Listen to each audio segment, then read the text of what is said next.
UGC net के syllabus में लगा हुआ रचना रिपोर्टाज।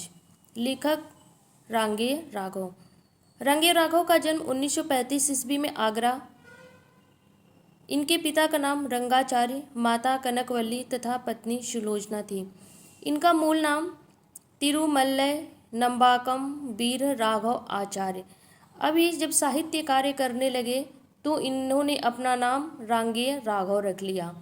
हिंदी साहित्य में रिपोर्टाज विधा का लेखन कार्य करके इन्हें बहुत ख्यात अर्जित हुई है। इनकी प्रसिद्ध रचना है तूफानों के बीच। यह रिपोर्टाज हिंदी साहित्य की अमूल्य कृति है। इसके 4 भाग हैं जो 1942 से लेकर 1945 तक के बंगाल में पड़ने वाली अकाल तथा महामारी का वर्णन किया गया है इस रिपोर्टाज में। इसके चारों भाग का नाम है, पहला भाग है बाद भागे दाओ, दूसरा एक रात, तीसरा भाग मरेंगे साथ जिएंगे साथ और चौथा भाग है अदम्य जीवन। यह रिपोर्टाज आगरा के प्रगतिशील लेखक संघ द्वारा डॉक्टर कुंठे के प्रतिनिधित्व में लिखा गया है। लेखक जब यह रिपोर्टाज लिख रहा था तो उसकी आयु सिर्फ 19 वर्ष थी। तो आइए इसमें से एक रिपोर्टाज को हम पढ़ते हैं जिसका नाम है अदम्य जीवन।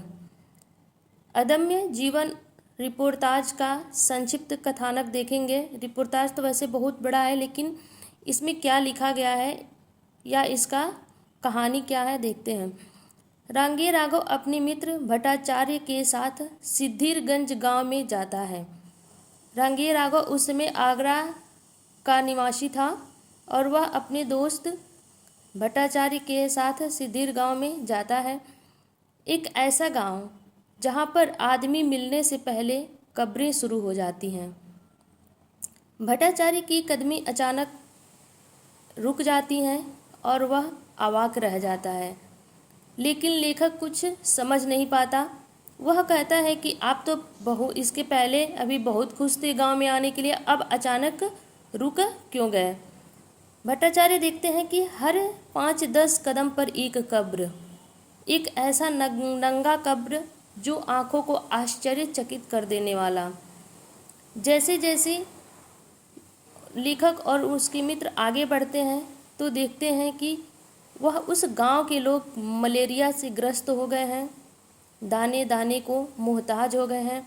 एक कब्र में एक ऐसा नहीं कहा जा सकता कि एक कब्र में एक ही लाशें हों, अनेक लाशें, अनगिनत लाशें, जिसे देखकर लेखक के मित्र की आंखें नम हो जाती हैं। उस गांव में खाने का कोई अनाज नहीं है, कोई दूसरा चारा नहीं है। औरतें शरीर बेचने के लिए मजबूर हो जाती हैं और वहाँ के जो लोग हैं वह जुलाहा जाति से संबंध रखते हैं। कुछ दूर जाने पर एक गांव का आदमी मिलता है जिसका नाम है रहमत। रहमत से लेखक और भट्टाचार्य कुछ बात करते हैं तो रहमत कहता है कि मेरे परिवार में 25 लोग थे, लेकिन इस समय केवल 5 लोग बचे हैं और अभी मैं अपने पिता को दफना करके आया हूँ इसी कब्र में, वो भी बिना कपड़े का। यह सुनकर के लेखक अवाक हो जाता है। वह आगे बढ़ता है। एक भूखा नंगा बूढ़ा व्यक्ति उसे दिखाई देता है। लेखक वहाँ पर जाकर के बैठना चाहता है, लेकिन वहाँ की स्थिति देख करके उसे दया आती है। लेखक वृद्ध से पूछता है कि आप यहाँ क्यों बैठे हो। तो वह वृद्ध व्यक्ति कहता है, क्या बताऊँ बाबू, आप आगरा से आए हो, मेरे पास तो खातिरदारी करने के लिए कुछ है भी नहीं। लेखक कहता है कि नहीं, मैं बस आप लोगों का हाल चाल जानने के लिए आया हूँ।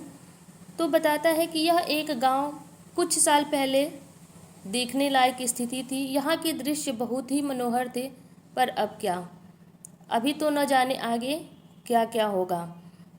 यह सुनकर लेखक एकटक लगा करके उस वृद्ध व्यक्ति को देखता है। कहता है कि अभी आगे गांव में जाइए, देखिए क्या क्या आपको मिलता है।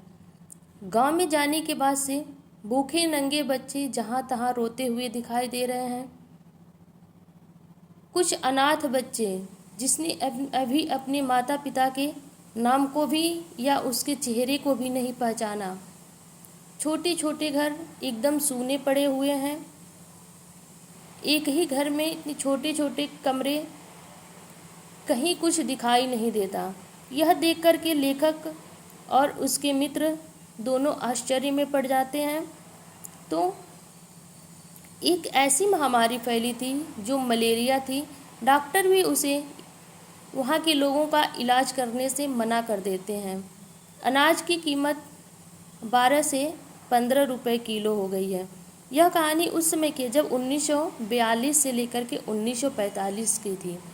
तो सोचिए कि अगर उस समय अनाज की कीमत 12 से 15 रुपए किलो हो जाती है तो महंगाई कितनी हो गई होती।